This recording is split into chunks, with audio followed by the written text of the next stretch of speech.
Buenos días, buenas tardes, buenas noches. Sean bienvenidos a la Casa del Revés, vuestra casa. Como suele ser habitual, bueno, pues dependiendo del lugar, en el momento que nos escuchéis o nos veáis. Para mí es un inmenso placer tener esta conversación con Carlos Jiménez, que vamos a tener una disertación en la presentación de, bueno, porque está dando, él es Nobel dentro del mundo literario y fruto de ello, pues acaba de publicar su primer libro. Muy buenas, Carlos. Muy buenas, don Joshua. Gracias por invitarme a tu programa. El placer es mío, como ya hemos estado hablando, como se suele decir, a micrófono cerrado. Para ubicarnos un poco, cuéntanos a quien nos ve, bueno, pues quién es Carlos, a qué se dedica en principio y dónde está ubicado, ¿no? Como se suele decir.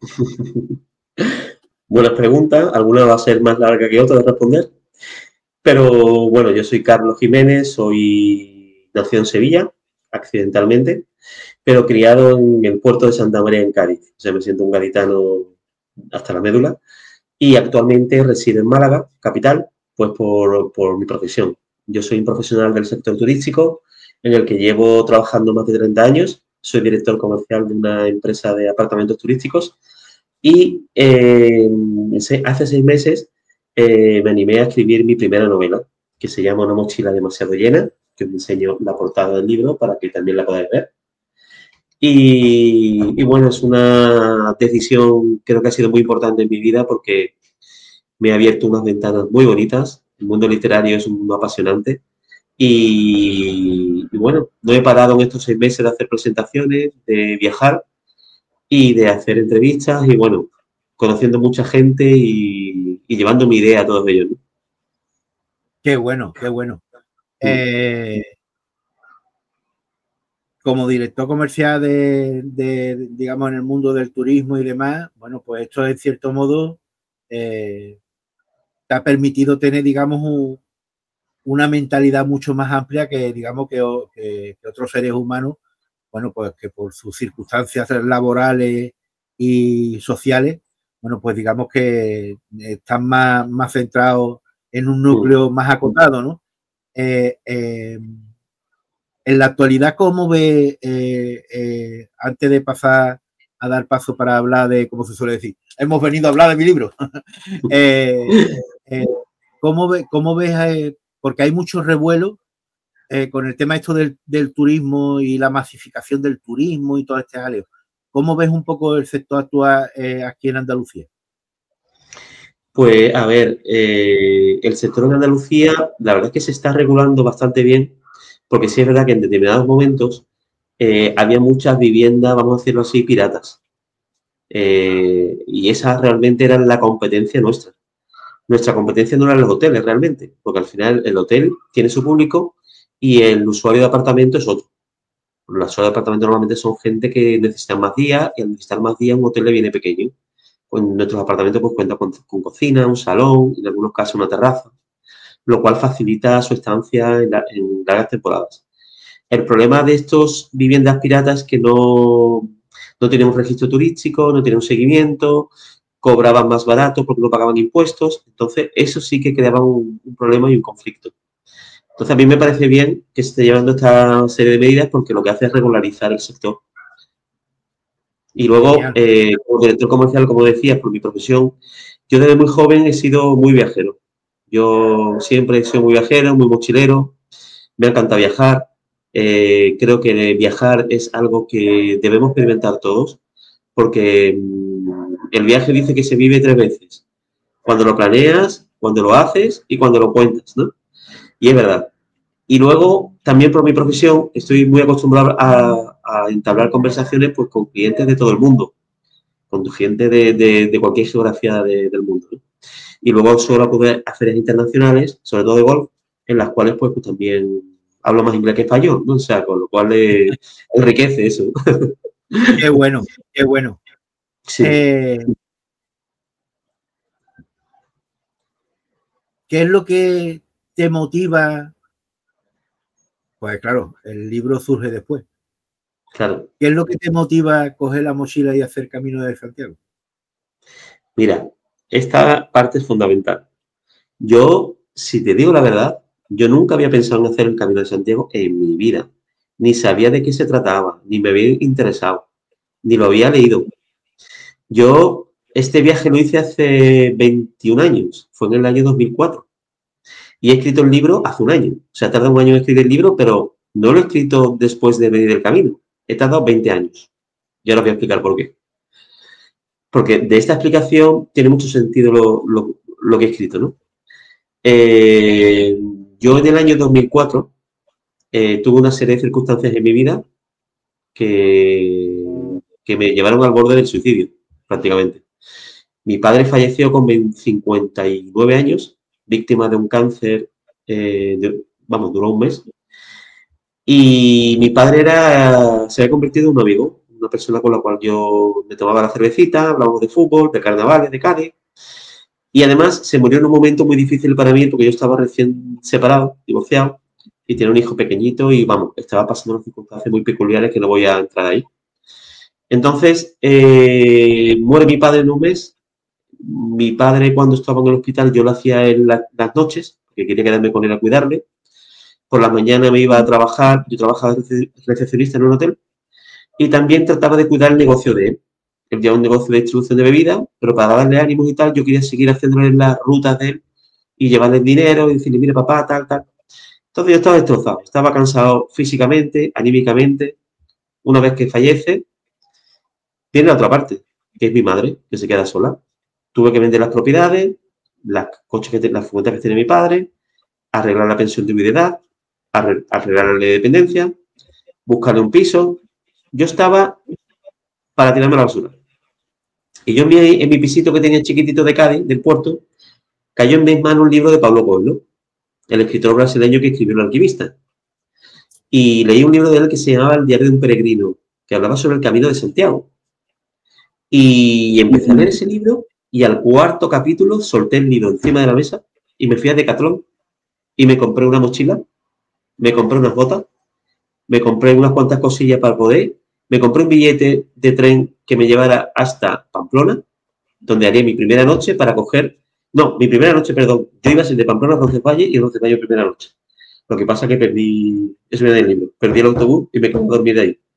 Entonces fue un viaje que no fue planeado. Yo siempre digo que ese libro, mi padre, ya desde el cielo, con su energía, con lo que sea, me dijo, mira, niño, sal de tu zona de confort, empieza a leer este libro que te va a emocionar y vete. Y así fue. Así fue como yo me fui a hacer el Camino de Santiago. Y anduve 750 kilómetros, día tras día, kilómetro tras kilómetro, durante 28 días. Es una barbaridad, para no haberlo planeado nunca. No, sí, muchas veces las cosas, como se suele decir, las cosas mejores de la vida o de las experiencias personales ocurren sin planear. O sea, es increíble cómo puede llegar a ser el tema, ¿no? Discúlpame un momentito. Sí. Muy buena. Te estoy grabando. No, que estoy grabando el podcast. Tranquila. Ahora te llamo cuando termine. Venga, hasta ahora. Nada, tranquila. Nada, mi pareja que No te preocupes. a ver cómo andaba. Bueno, pues hago la pequeña pausa y continuamos. Bien, por lo que te comentaba, bueno, pues que las mejores cosas personales, tanto a niveles de experiencia como de circunstancias personales, pues ocurren sin planear, ¿no?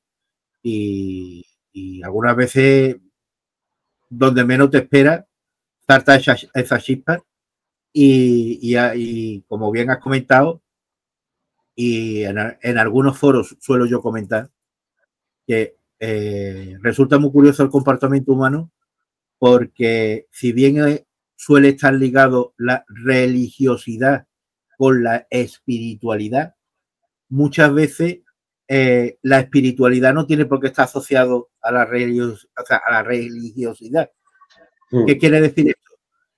Que el camino de Santiago es una llamada espiritual y no tiene nada que ver con la religiosidad. Y bueno, yo, perdona, yo soy de interrumpa, yo me peleé con Dios, yo era muy creyente, yo estaba incluso en comunidades de cotumenales, como son los Kikos, no sé si lo conoces, yo iba a retiros, o sea, yo iba a la misa, yo estudié en La Salle, pero murió mi padre y no se lo perdoné a Dios. Y he estado, mira, he estado más de 20 años, o sea, he estado hasta hace 2 meses que he vuelto a ir a una iglesia. Pero he sido muy radical, pero a mí esa llamada no fue una llamada de Dios, fue una llamada del camino de Santiago a través de mi padre, ¿sabes? Era como, este es un peregrino de verdad que necesita conocer los secretos del camino y necesita darle un cambio, un sentido a su vida. Y de hecho te digo que los primeros capítulos del libro yo lloraba muchísimo, muchísimo. Yo a los kilómetros me iba depurando, ¿sabes? Y la magia del camino hace que la interacción con los peregrinos, lo que aprendes de uno, lo que hablas con otro, las peleas en los albergues con los ronquidos, los olores, todo eso te va haciendo los paisajes que ves, ¿no?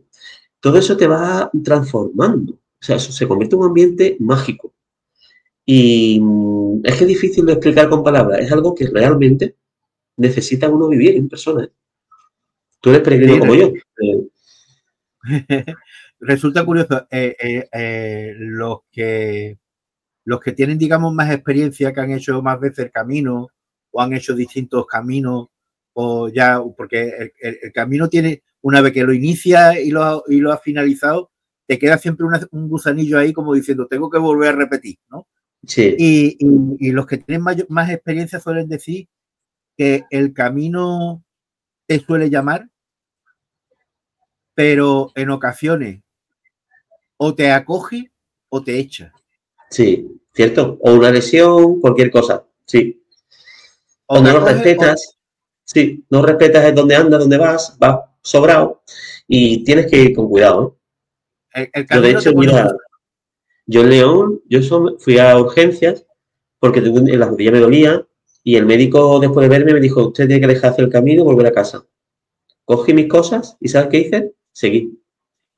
Y seguí mi camino y yo dije, ya llego hasta León desde Roncesvalles, yo no me voy a ir a Cádiz. Y seguí, pero con una fuerza que es que yo en otras circunstancias igual, pero es la fuerza que me daba el camino, es lo que estaba viviendo, que no quería dejar de vivirlo, ¿sabes? Y seguí adelante, desde León hasta Santiago, que había kilómetros todavía. Sí, sí. Como hemos estado comentando a micrófono cerrado, bueno, en espacio y en tiempo no hemos coincidido, pero hemos hecho distintos caminos, ¿no? Sí. Yo hice en su momento la Vía de la Plata y como tú has comentado, bueno, por la ruta del norte, ¿no? Pero resulta muy curioso los personajes con los que te cruzas. O sea, yo no sé cómo ocurrió contigo, pero hubo un momento que a mí me sorprendió enormemente que en el camino me encontré con un musulmán que iba haciendo el camino. Me encontré con un judío ortodoxo, curiosamente, y me encontré también, que fue ya lo que me rompieron todos los esquemas, porque decía, Dios, ¿cómo esto puede ser aquí? Me encontré con un Amish. Joder. Con un Amish. Lo más habitual, aparte de los europeos y españoles que lo hacían, lo más habitual que me encontraba por el camino, porque era gente muy noble, muy solidaria, y siempre iban sonriendo y demás, eran orientales, o bien claro. Gente, o bien japoneses, o bien coreanos, o chinos. Eso era lo más habitual que me encontraba, o que me iba cruzando con ellos. Pero ya te digo, lo que me rompieron los esquemas fue eso de encontrarte un judío ortodoxo, de encontrarte un musulmán, y ya me rompió todo. Cuando me encontré a un amigo que decía, Dios mío, luego me comentó, claro. Tuve una cena muy curiosa con él, donde, bueno, parece ser que los Amis hay un periodo de sus vidas que digamos que pasa fuera de la comunidad Amish y es para, digamos, para reflexionar si vuelve a la comunidad y sigue, digamos, con la comunidad AMI, o digamos, se externaliza, sale de la comunidad, pierde todo contacto con ellos y hace su vida de forma, digamos, heterodoxa, ¿no? Y él se encontraba, digamos, pues en ese impasse, ¿no? Y estaba aprovechando para hacer el camino para esa reflexión que le estaba haciendo. Una de las cosas que yo tengo muy clara es que el Camino de Santiago es universal. Es un camino donde vas a encontrar gente de cualquier país y de cualquier nacionalidad. Y tengo muy claro que mi libro lo voy a la editorial a traducirlo al inglés, porque creo que va a haber muchos lectores interesados en el otro lado del charco. Y entonces, eso lo tengo muy, muy claro. O sea, es algo que quiero hacer y creo que sería algo bueno. Pues aparte del inglés, planteate el mundo oriental, porque ya te digo que vas a tener muchísima acogida en el mundo oriental. No paso a paso, Joshua. Paso a paso. No vale, sale caro. Lo que es la traducción, cuando lo traduces a otro idioma, mínimo estamos hablando de 2.000 euros, ¿eh? Mínimo. Entonces, cuando tienes una editorial potente que vende ser un bestseller, vale. Pero yo soy autor autopublicado y yo me lo guiso, yo me lo como, como Juan Palomo. Entonces, yo voy paso a paso, ¿sabes? Porque si no, al final no me queda ni energía, ni fuerza, ni llego, ni tengo clones. Entonces, yo aparte de mi trabajo, mi tiempo libre, lo dedico a mi libro, ¿sabes? Entonces... como suele ser habitual, en esta pequeña pausa que estoy haciendo, comentar en la caja de diálogo toda la información de Carlos Jiménez referente al libro. Lo tendréis, donde podréis comprarlo de forma online, si hay alguna tienda física que os podáis acercar, pues que os podáis acercar. O sea, toda esa información que él me facilite lo colocaremos en la caja de diálogo para que podáis tener acceso al libro. De la misma forma, si él facilita algún correo de contacto o lo que sea, porque como acabáis de escuchar, pues traducir cuesta pasta y creéis en el proyecto de él y queréis colaborar de alguna forma, pues bienvenido sea también, que nunca está de más. Dicho esto, hay que vender muchos libros. Hay que vender muchos libros y animar a mucha gente a que hagan el Camino de Santiago, porque es una experiencia única e irrepetible. Y por lo menos una vez en la vida, yo creo que sería interesante. Es la anécdota que te iba a contar. Espero que los visitantes de la Casa del Revés me puedan corregir. Es que no recuerdo bien si eran los coreanos o los japoneses. Resulta de que el Camino de Santiago no, se lo pagaba el Estado. ¿Así? Resultaba curioso porque me lo estuvieron contando. Ya te digo, es que no, ahora mismo te estoy tirando de la memoria y no te lo puedo poner muy. Resulta de que ellos pasan un periodo muy, muy duro en la universidad y digamos que para tener un reconocimiento todavía, aparte de terminar la universidad, su trabajo fin de carrera y todas estas historias que tienen que hacer, las tesis y todas estas historias, pues parece ser que puntúa mucho que tú hagas el Camino de Santiago. Entonces, digamos que es como un plus más que para motivar a terminar la carrera. ¿En Japón? Es que no sabría decirte si son los en Japón o es Corea del Sur.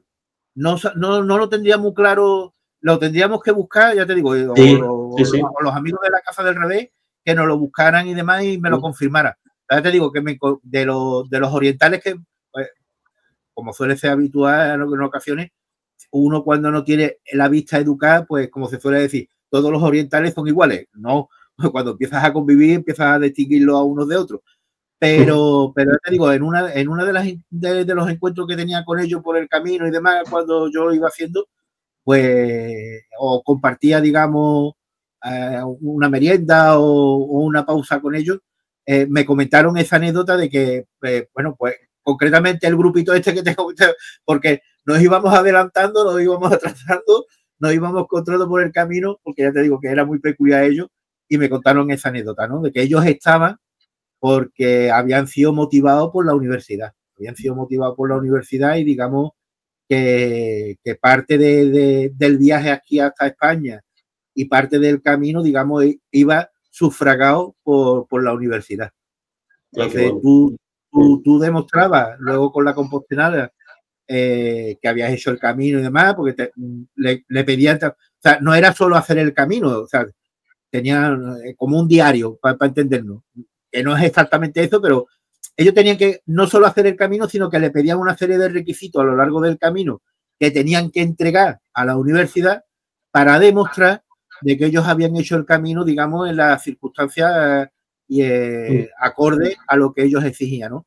Y una vez finalizado eso, digamos, que les permitía tener, digamos, una nota un poco más alta para finalizar la carrera. Más interesante. Habrá que investigarlo. Sí, ya te digo que habrá que investigarlo. En ese peregrinaje que tuviste, bueno, pues como has comentado, bueno, pues los primeros días o prácticamente la primera semana es un shock muy fuerte, porque yo suelo decir que hay dos o tres tipos de soledad. Una soledad que es impuesta por la sociedad, cuando te hacen, digamos, la sociedad a un individuo en un momento dado, pues lo aísla, porque las circunstancias personales, laborales, sociales, bueno, pues no terminan de encajar y terminan aislándolo, y esa persona pues se siente sola a pesar de que pueda estar rodeado de muchísima gente. Hay una soledad llegada por una circunstancia que uno se puede ver desbordado, personal, que puede ser, bueno, pues por enfermedad familiar o social, que en un momento dado uno se vea desbordado.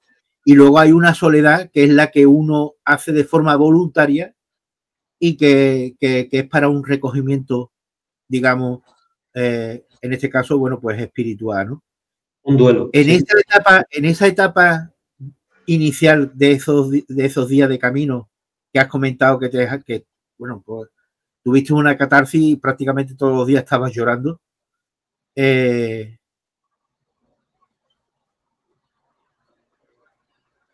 es lo que se te pasaba por la cabeza? Bueno, al principio, bueno, cuando sales de tu zona de confort, ya el hecho de salir de tu zona de confort, viajar a un sitio que no conoces y tal, hace que te olvides un poco de lo que te está ocurriendo realmente, ¿no? Porque, bueno, viajas en el tren, ves unos pasajes diferentes, llegas a Pamplona, en mi caso perdí el autobús, tuve que cambiar de planes. Bueno, ya hablando de las etapas del camino previas, ¿no? Yo hacía una película de mi vida durante esa etapa, de todo lo que me había pasado, de todo lo que había vivido, de la enfermedad de mi padre, le echaba muchísimo de menos. Echaba mucho de menos también a mi hijo, porque claro, mi hijo tiene 3 años y medio en esa época. En esa época tampoco había redes sociales donde tú pudieras compartir cosas, no había Instagram, no había Facebook. 2004 todavía todo eso era desconocido. Con lo cual todavía estaba más solo, más recogido, no compartía nada más que, bueno, si llamabas por teléfono o encontrabas un momento para hacerlo, pues lo hacías, ¿no?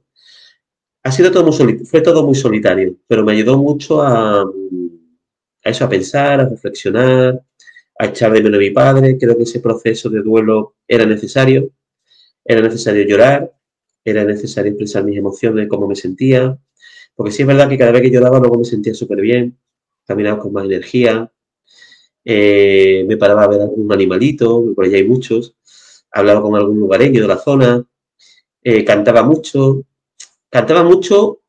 luego, ahí cantaba poco, yo soy muy alegre de por sí, y siempre pues cantaba alguna comparsa, un paso doble, unas chirigotas, cosas de estas que me gustaban a mí, y solía con mi padre compartir. Fue un momento muy especial, fue un momento duro, pero fue un momento que creo que me valió muchísimo para poder limpiarme por dentro y para poder ver las cosas de otra manera, ¿no? De cómo las iba a ver en las etapas siguientes, ¿no? Ya te digo también que todo lo que me ocurrió luego fue ayuda de esa interacción con peregrinos, esos paisajes que iba viendo que eran increíbles, esas comidas tan ricas que se comen en el camino, porque sí es verdad que al final llega más gordo, ¿eh? No llega más delgado, por mucho que ande. Se bebe mucho alcohol, mucho vino, hay tierra de vinos. Entonces, muy típico que llegas a un albergue, te encuentres con peregrinos, aunque vas solo, al final nunca estás solo, que es uno de los secretos del camino. Tú irás solo siempre, pero luego en el albergue te encuentras con gente, luego coinciden etapas. Luego tú decides si en la etapa quieres caminar solo o te quieres unir a alguien. Entonces, eso es bonito también, porque hay momentos en que tú necesitas una etapa de 25, 26 kilómetros, pues hay momentos para todo, ¿no? Que necesitas estar solo, una vez que estás solo, pues necesitas hablar con alguien, y eso también es bonito. Qué bueno, qué bueno. Mm. A medida que iba avanzando el camino, iban pasando, digamos, esas etapas, bueno, pues has comentado bueno, pues de esas circunstancias de salud que en un momento dado tuviste que ir a la urgencia, te atendió un médico, te dijo, tira la toalla, vuelve para casa y curiosamente uno no sabe de dónde y cómo saca una fuerza que, que bueno, en psiquiatría tiene su explicación, pero desde el punto de vista personal, uno no tiene ni idea de dónde vienen esas fuerzas. ¿Cómo afrontaste esos momentos, digamos, de debilidad física? Pues claro, uno se ve algunas veces luchando con uno mismo en dos apartados. El apartado físico para continuar y el apartado mental donde te dice, ¿qué hago? Tiro la toalla, continúo y se pasa y te ves como disociado entre lo que es el camino y la persona. ¿Cómo llevaste ese periodo? Pues mira, yo creo que desde que somos pequeños, la sociedad en general nos van dirigiendo de cómo tenemos que ser y cómo debemos vestirnos y cómo debemos ser. Yo creo que los seres humanos somos seres vivos con un potencial que no tenemos ni idea de la capacidad que tenemos. Y precisamente el estar fuera de tu zona de confort es donde florece tu espíritu aventurero, donde florece esa situación en la que tú realmente no piensas que eres capaz de hacer algo y lo haces. Y el Camino de Santiago es un escenario muy bueno para ello. Además, teniendo en cuenta que estuve casi un mes en la calle, en el que vivía como un vagabundo, prácticamente. Yo he tenido situaciones como la que comentamos del hospital, que sí es verdad que el médico me dijo tal, pero yo sí te digo la verdad, a lo mejor se me pasa aquí en Málaga, pues me quedo en cama una semana, porque es parte del escenario donde vivo, de esa zona de confort, donde todo está dirigido, todo está tranquilo y no pasa nada. Y si pasa algo como que el médico te manda a casa, pues le haces caso y te vas a casa. Pero cuando estás en la calle, como era mi caso, y estaba viviendo algo tan bonito, tan bello, y que no quería dejar de vivirlo, pudo más ese espíritu aventurero, ese espíritu de no querer perderme el camino, que parar. Y yo no sé si fue una fuerza milagrosa, fue el superar mis límites, fue superar mi miedo y seguir adelante. Pero te puedo contar, yo que yo me perdí en una etapa en un bosque de noche, que iba a llegar a un albergue, me perdí, pues por eso llegué de noche. Y en ese bosque, de repente, siento olisqueos a mi alrededor, yo solo en ese tramo. Y dije, madre de Dios, ¿qué ha pasado? Cogí mi linterna pequeñita, alumbré y tenía alrededor mía 10 perros salvajes, pero del tamaño de un pastor alemán, ¿eh? Uno de ellos. Y dije para mí, aquí se acabó todo. Y me quedé inmóvil un minuto, sin respirar, apagué la linterna, me olieron y se fueron. O sea, dices tú, madre mía, perro salvaje, encuentras una presa en medio de un bosque. Lo mínimo que te va a pasar es que te muerdan o que te ataquen. Y no me pasó nada, absolutamente nada. Yo creo que llevaba un hilo de, no sé, un aura, unas vibraciones muy buenas que incluso los perros al olerme, pues se fueron, ¿no? Y estos son dos anécdotas que no quiero seguir contando, que en el libro vienen todas, ¿eh? No, no, como se suele decir ahora a los modernos, ¿no? El spoiler lo justo y necesario. Hay que leer el libro. Hay que leer el libro. Mira, yo os una cosa, el libro, desde la primera página, o sea, de la primera letra hasta la última, está basado en hechos reales. Porque es el viaje que hice yo. Y esto no lo he contado. Ese es un relato autobiográfico escrito en los albergues cada noche con una linterna.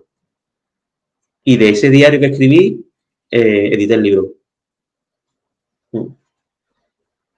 Vamos a tocar otro apartado que no tiene nada que ver con el camino, pero yo creo que a los seguidores de la Casa del Revés les va a resultar curioso, porque hay seguidores, me consta que hay seguidores que son ávidos lectores y algunos de ellos incluso con motivaciones de dar ese salto al mundo de la escritura para lanzar una primera obra. ¿Cómo ha sido el proceso que has tenido desde que termina, digamos, vale, ya tengo aquí todos los folios que he hecho, los he imprimido, antiguamente era la máquina de escribir, tengo el tocho de folio, ¿ahora qué hago con esto? Interesante pregunta, mira. Como te digo, este viaje sucedió hace 20 años. Y yo había prometido a mi padre escribir un libro, ¿vale? Y dedicado a él. Pero yo en esos 20 años no encontraba ni el tiempo, ni la motivación, ni creía que era el momento preciso. Y mi hermano, que yo le leí el diario original que yo había escrito a mano, iba a su casa a merendar con mi hijo, que tenía por entonces 7, 8 años, y me decía, tío, léeme otro capítulo más, léeme otro capítulo más. Y yo veía en sus ojos una ganas de hacer el camino. Vamos, que después de leer el diario original ha hecho el camino 3 veces. O sea, le ha servido de inspiración para hacer el camino. Y después de él hacer estos caminos, me decía, hermano, ¿por qué no escribe un libro? ¿Por qué no escribe un libro? Y yo decía, ¿pero a quién le va a interesar lo que yo escriba? Yo tenía lo que se llama en psicología el síndrome del impostor. Yo dije, ¿quién le va a interesar un libro que yo haya escrito? Total, que mi hermano me insistió tanto que me puse a escribir un día y estuve un año escribiéndolo y terminé de escribirlo. Y después de escribirlo, yo lo escribí en ordenador. Tanteé lo que son las editoriales. Yo me puse a mirar editoriales, mandé mi manuscrito a varias. Tengo la suerte de que me la quisieron publicar en todas las que lo envié, excepto en una, que me equivoqué, era solo para poesía. Pero bueno, claro, en mi libro no valía. Entonces, pues claro, después de analizarlo, enviarme las propuestas, veía que me enviaban un contrato de exclusividad en el cual tenía que mi obra pertenecer a ellos durante 1, 2 o 3 años, dependiendo de la editorial.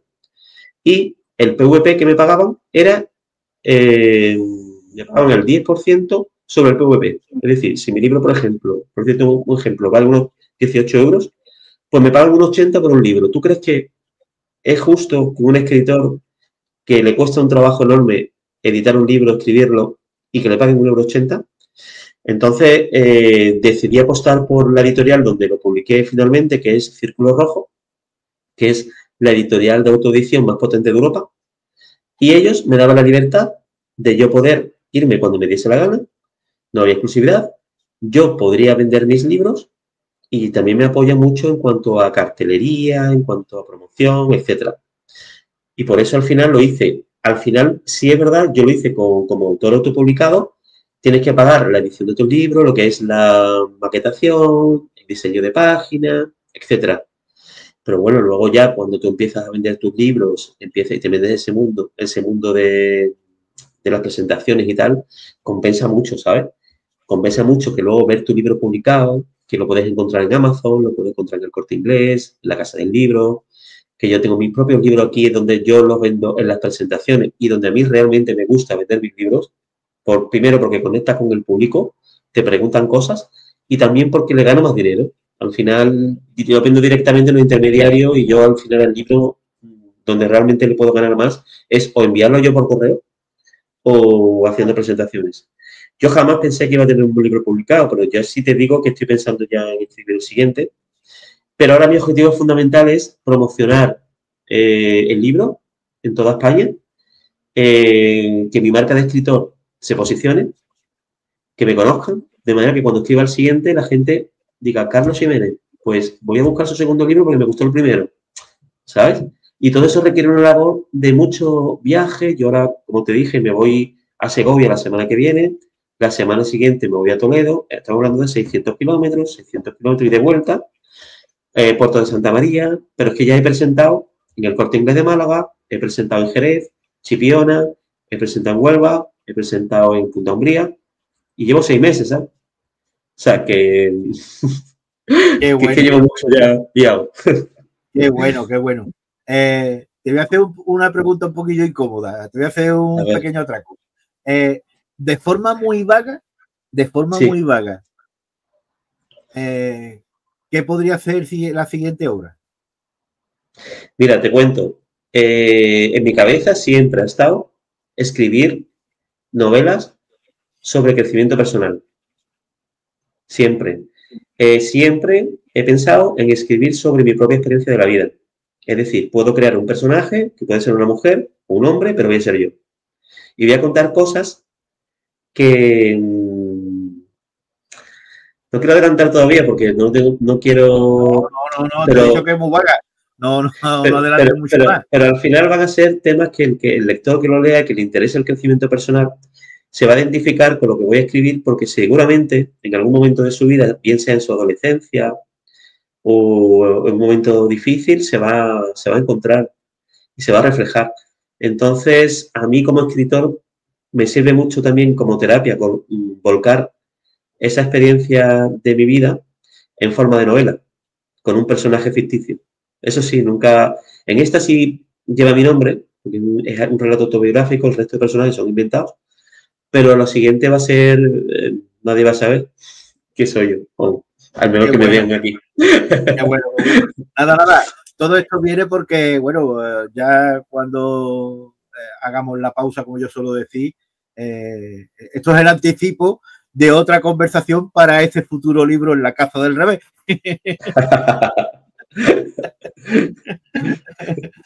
Para que quede cortito, efectivamente, como se suele decir, la confianza da asco, ¿no? Bueno, pues ya te estoy emplazando para que cuando tengas esta obra, volverla a comentar por aquí. Pero que conste que está por escrito, porque igual tú ya te has hecho famoso también con tu podcast, con tus patrocinadores, pero yo me voy a acordar de esto. Hombre, no. Crezca o no crezca, el salón y la casa siempre estará abierta para ti. Gracias.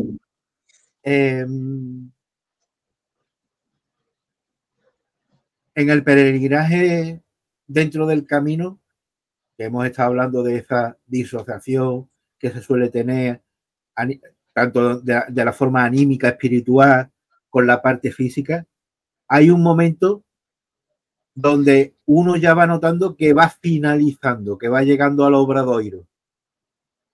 Esos últimos kilómetros, metros, hasta que llega al Obradoiro, ¿cómo lo vive?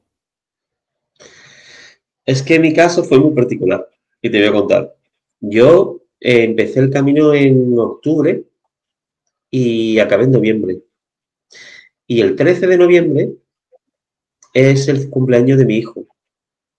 Entonces, a mí se me metió en la cabeza que yo el 13 de noviembre quería estar en su cumpleaños y entregarle una figura de un San Javier, patrón de Navarra, que le había comprado.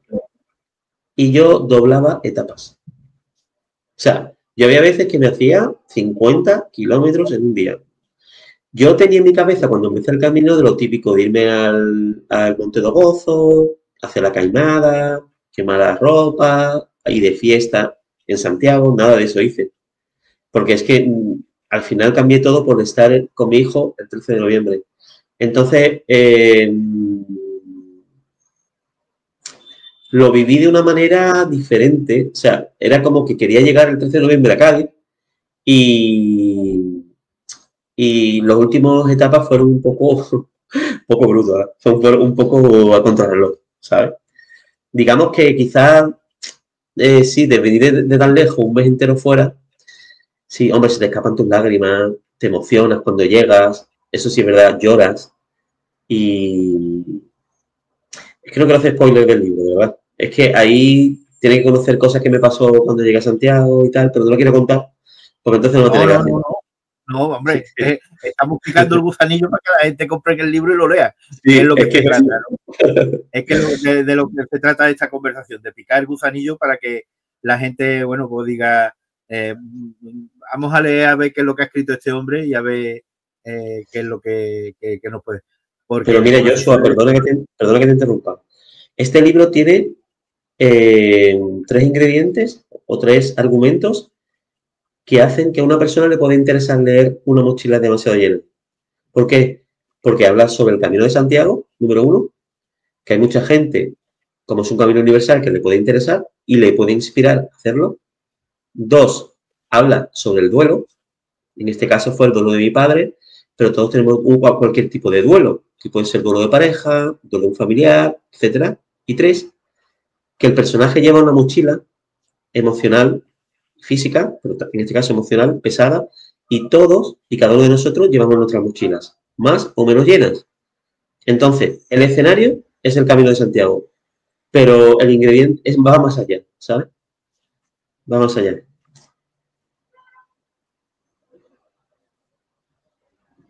Con diferencia de que lean o no lean tu libro y estén a tenor de la conversación que tú y yo estamos teniendo, aquellos que tengan un momento dado,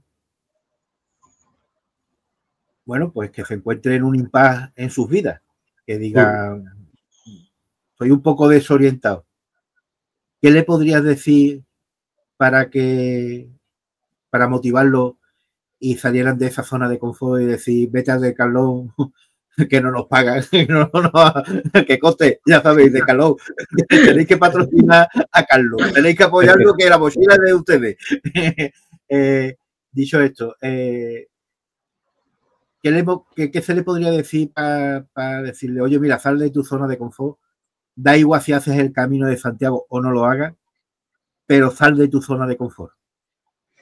Mira, en mi caso, cuando yo inicié el camino y estaba en mi zona de confort y sin sentido de la vida, yo seguí las señales que me llegaron. Es decir, la señal fue esa llamada de ese libro que me puse a leer y decidí entender que me estaba llamando, que yo en ese capítulo 3 solté el libro de Paulo Coelho y me dije, me voy. Pero creo que es importante, en un mundo donde venimos viviendo de una manera autómata, que estemos dispuestos a ver señales, que todos los días hay señales, todos. Y el universo siempre te hace un guiño. Yo siempre digo que detrás de toda nube gris hay un filo dorado. Y es verdad. Lo que pasa es que vivimos en una sociedad de la inmediatez, de todo ya, todo rápido y no estamos atentos. Yo ya, después de mi experiencia de haber pasado por eso, de lo haber ido, yo sí diría que esa mochila que todos llevamos, debemos de vaciarlo. O sea, hay mucha gente que llena su mochila de culpabilidades, de relaciones tóxicas. Y cuando hablo de relaciones tóxicas, también hablo de familiares, que nos cuesta mucho, pero hay familiares que no son buenas personas, no nos convienen. Y nos cuesta mucho quitarlos porque son nuestra sangre, porque no nos entran coherentemente en nuestra cabeza, ¿no? De dejar de llenarla luego de cosas buenas. Amistad, amor, viajes. Si no te gusta un trabajo donde estás amargado, intenta buscar otro. O sea, hay cosas que podemos hacer para encontrar ese sentido de la vida y para aliviar esa mochila pesada que no nos permite caminar con normalidad por nuestra vida. Ojo, que esto yo no lo he sabido ver hasta que no hice el camino y viví este aprendizaje.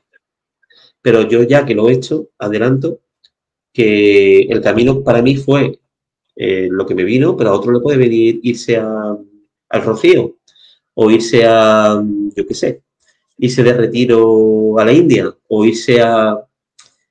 ¿Sabe? A cada uno le llega de su manera. A veces ni lo sabes. Yo no lo sabía que me iba a llegar así. Yo te lo dije, no sé si lo he dicho, pero yo llevo tatuado. Mira, me enseñé aquí. No sé si se ve. Esta es la Catedral de Santiago, pues. Qué bueno. Aquí. Qué bueno, por favor. Este soy yo. Así, ese gorro llevaba yo en el camino. ¿Ves? Aquí bueno. está la Compostelana, la Cruz de Santiago, de la vuelta. Y aquí también hay algo más, creo, pero que ya tengo tanto. Sí, aquí está la Concha, ¿ves? Ajá. Y como te decía, yo solamente he hecho el camino una vez. Yo no soy un picado del camino, ¿eh? Sí es verdad que quiero volver a ir, pero para mí es algo que me cambió la vida. Me cambió la forma de ver las cosas, me cambió la forma de todo. Y entonces algo... Mira, yo pongo mucho empeño en mi libro. Yo no trato de hacerme un rico de la literatura, pero en esta novela en concreto, a lo mejor con la siguiente sí, pero en esta, como esto a mí me ayudó, yo creo que le puedo ayudar a otras personas. Y eso es lo que me hace a mí tener fuerza para viajar 600 kilómetros para acá, 600 kilómetros para allá, porque creo que cuanto más gente lo lea, hay más posibilidades de que le pueda ayudar. Y yo lo que quiero es, sinceramente, es que alguien le llegue, le motive o le inspire hacia el camino, que igual también le puede ayudar en otras cosas, pero es lo que a mí me hace fuerte y me hace emplear mi tiempo libre en ello, ¿sabes? Qué bueno, por favor, qué bueno. Yo creo que podríamos estar hablando del camino muchísimo más tiempo. Sí. Pero como suelo decir, que sea esto el principio, si es posible, de una larga amistad. No te voy a decir adiós, esto va a ser un hasta luego. Por supuesto, 7 de noviembre. A todo esto, ahora que estás mencionando, 7 de noviembre, eso. ¿Dónde? En el puerto de Santa María, a las 7:30 de la tarde, en el colegio Safa San Luis, se va a presentar una mochila demasiado llena. Así que estáis todos invitados que queráis venir. Dicho esto, bueno, pues este hasta luego, te dejo que diga tú las últimas palabras. Bueno, pues yo nos hemos conocido de manera casual, se puede contar, ¿no? A través de TikTok me escribió de una publicación que vio mía, me invitó a venir aquí a su programa y yo le pedí que me mandara algún vídeo y algún enlace para poder ver a dónde iba. Tampoco es cuestión de ir a todo sitio. Y cuando nada más el primer vídeo que él me envió, dije, hola, este hombre, qué coraje tiene con su discapacidad. Me envió un vídeo haciendo el Camino de Santiago y me quité el sombrero y digo, ya no voy a ver más vídeos. Yo voy a tu podcast, te voy a apoyar porque creo que lo que haces es una labor muy bonita, hablas sobre temas muy interesantes y yo creo que puede ser una amistad que va a empezar aquí y espero que dure mucho tiempo y nada, encantado, de verdad, Joshua, de pasar este tiempo contigo y para lo que necesites, cuenta conmigo. Un verdadero placer y nos seguimos viendo. Sí, nos seguimos viendo. Un abrazo. Saludos a todos.